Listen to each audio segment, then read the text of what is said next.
Ako po si JJ, isa po akong estudyante na trekker guide volunteer na mag-aatid sa inyo sa Mount Pinagbanderahan. Kaya po siya tinawag na Pinagbanderahan, bali siya po ay nagtayo po ng 3 bandera sa taas. Ang nauna po ay Amerika, Hapon, saka po Pilipinas. 1939, flag po ng Amerika ang tinayo, tapos sinundan po ng Hapon.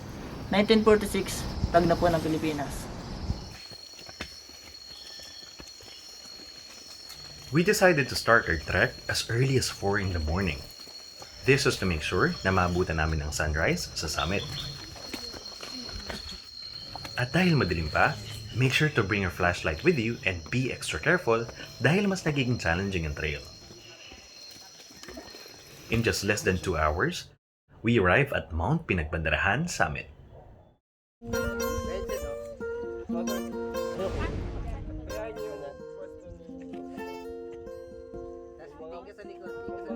Here comes the sun, here comes the sun. I say it's alright. Asya ba?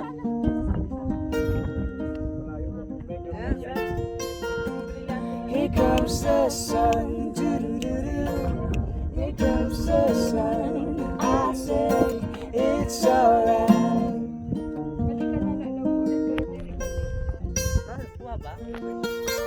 Sun, sun, sun, we go. Excuse me.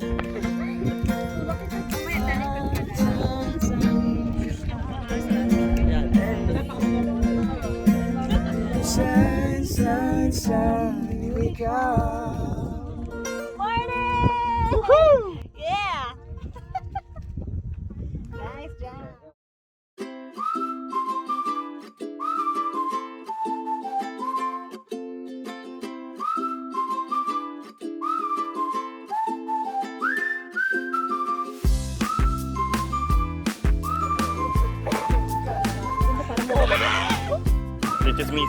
Chismisan kayo dyan.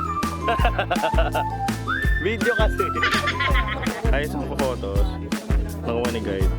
Okay naman.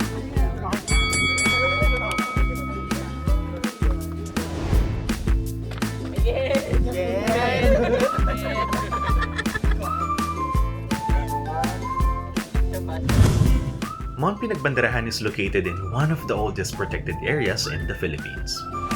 Situated at Quezon National Forest Park, here in Atimonan, Quezon Province. Mount Pinagbanderahan is 366 meters above sea level, with a trail class of 1 to 2 and difficulty level of 1 out of 9. It is known for its historical trail, and when our flag was hoisted in 1946, that signifies our independence.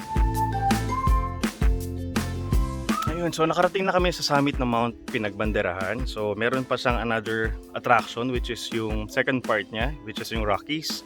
Puro bato, mga limestones at medyo matutulis talaga yung bato. So be careful kapag pupunta kayo dito.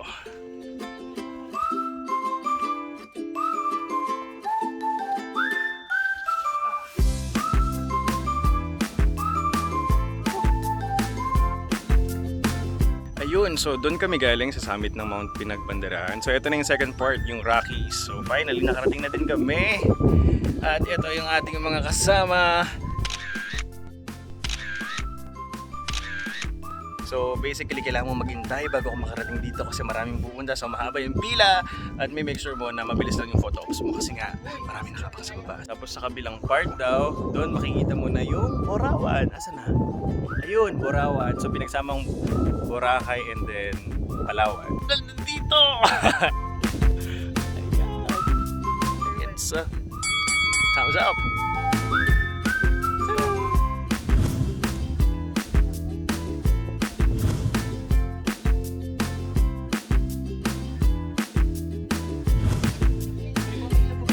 Ano daw yung pamilya? Ano, Sir Ruel? That's okay. Ano yan? Happy yan. Ay, panalo kapatid. Tingin ka dito. Ay. Hello yung pagtingin. Tingin kapatid. Ay. Lasing yan. Hindi yan lasing, nakainom lang daw. May ilang ba nito? Hanap tayo.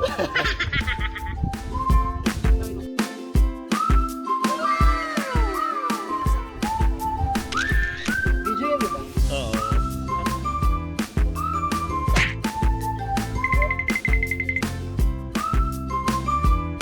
Ayan, Sir Roel. Yung pak, the best! Ingat, ingat. Palagot nga. Palagot. Pala, shout out, sorry. Hindi palagot. Pa-shout out kasi hindi palagot.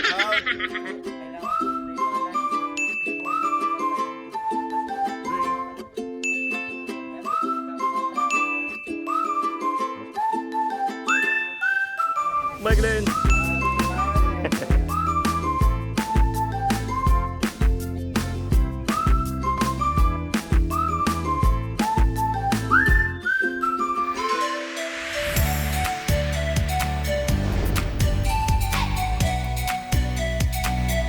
Habang pabalik kami sa jump-off, mas tanaw na namin ang napakagandang view ng mga limestones at ng Sierra Madre Range. You'll feel a piece of history habang naglalakad ka sa sementadong daan na to.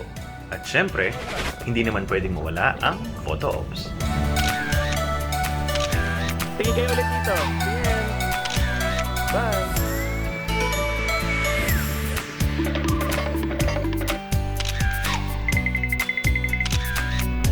Aside from the amazing view at its peak, marami ding good to know information and fun facts on Mount Pinagbanderahan. Hindi kasi yung damit ko parang nakulob. Tapos, ayun, grabe sila oh. May putok tuloy ako. Feeling ko talaga yung deodorant. Actually, hindi ko alam kung nag-deodorant ba ako. Feeling ko hindi ako naglagay. Ay, parang... Oo nga. Naamoy ko kasi yung sarili ko pag... Oh? Para naman sa mga plantito at plantita, maraming interplants tulad ng silver samin photos na to ang madadaanan along the trail.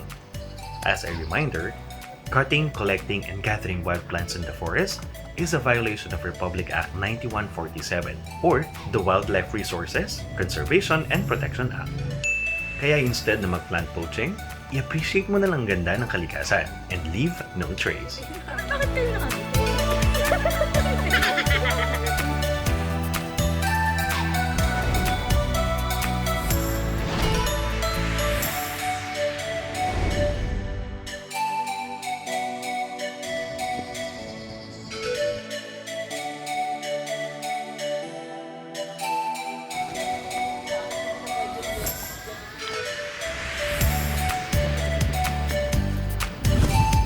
So along the trail, nakikita nyo may mga nakatubang puno katulad nito kasi nung lumakas daw yung bagyo, lumambot yung lupa and unfortunately may mga punong natumba katulad nito.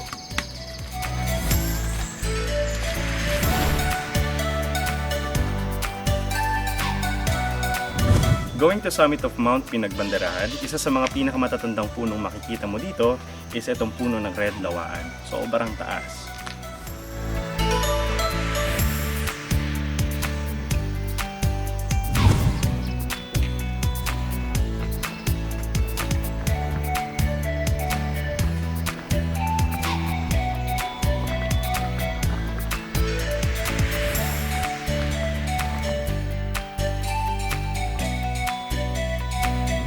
Po yung Cueva Santa na dati po siya napapasukan, ngayon po hindi na kasi nagkaroon po siya ng bidak.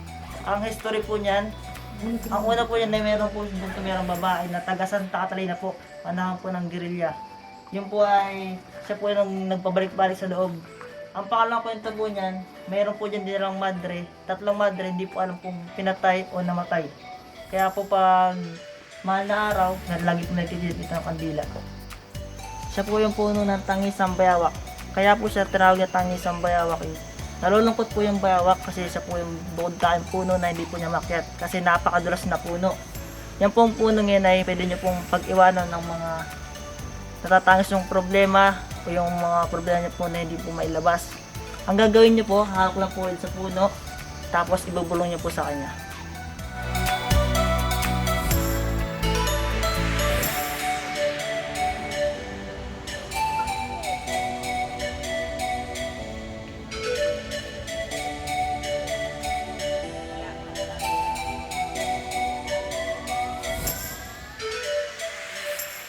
After hike, pinuntahan din namin ang pinagmamalaki ng Barangay Santa Catalina, ang napakagandang Bantakay Falls. Dito pa din sa Atimonan, Quezon Province. Malalim din! Lalim dyan!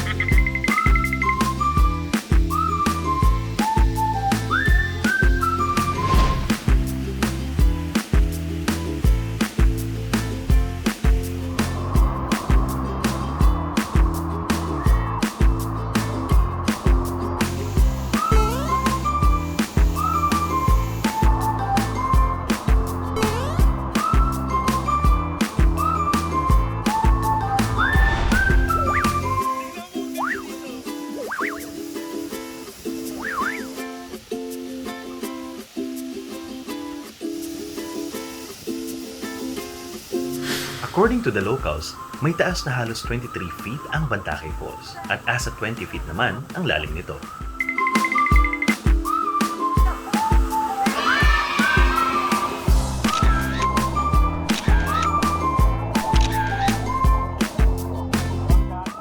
Ikaw, pagod yan! Pagod yan! May hahalin tulad sa Kaparkan Falls ng Pinagbanderahan ang Bantakay Falls.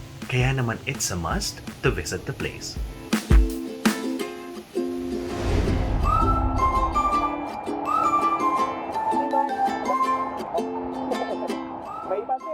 May pating!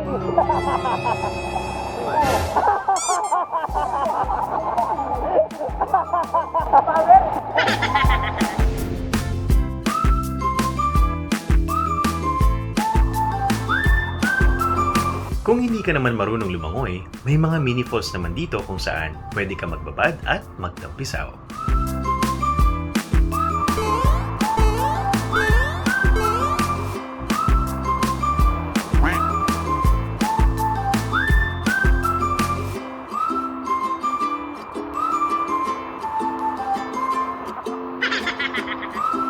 Before the day ends, binusog muna din kami ng napakasarap na luto ng team at Ninitibo.